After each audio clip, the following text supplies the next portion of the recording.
ക്രൈസ്തവർക്കെതിരെ വർദ്ധിച്ചുവരുന്ന അതിക്രമങ്ങൾ തടയാൻ സത്വരമായ സർക്കാർ നടപടികൾ അനിവാര്യമെന്ന് KCBC ജാഗ്രതാ കമ്മീഷൻ. രാജ്യത്തിന്റെ പല ഭാഗത്തും ക്രൈസ്തവർക്കെതിരെയുള്ള അതിക്രമങ്ങൾ വർദ്ധിച്ചു വരികയാണെന്ന് ദേശീയ മാധ്യമ റിപ്പോർട്ടുകൾ സൂചിപ്പിക്കുന്നു.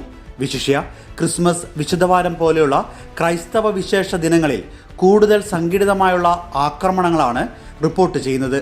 ഭാരത സംസ്കാരത്തിന്റെ അനന്യതയായ മതസൗഹാർദ്ദത്തിനും സഹവർത്തിത്വത്തിനും കളങ്കമാകുന്ന ഇത്തരം വർഗീയ അതിക്രമങ്ങൾക്ക് നേതൃത്വം നൽകുന്ന വ്യക്തികളെയും പ്രസ്ഥാനങ്ങളെയും കണ്ടെത്തി നിയമ നടപടികൾക്ക് വിധേയരാക്കാൻ സർക്കാരുകൾ തയ്യാറാകണം.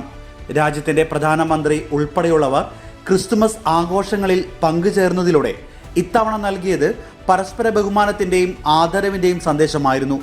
എങ്കിലും ക്രിസ്മസിനോടനുബന്ധിച്ച് രാജ്യത്തിന്റെ പല ഭാഗങ്ങളിലും ക്രൈസ്തവർ അതിക്രമങ്ങൾ നേരിടുകയും അവരുടെ ആരാധനാ സ്വാതന്ത്ര്യം നിഷേധിക്കപ്പെടുകയും ചെയ്തത് ഒരു വിഭാഗത്തിന്റെ ഭരണഘടനയോടുള്ള വെല്ലുവിളിയും ന്യൂനപക്ഷങ്ങളോടുള്ള അസഹിഷ്ണുതയുമാണെന്ന് വെളിപ്പെടുത്തുന്നത്.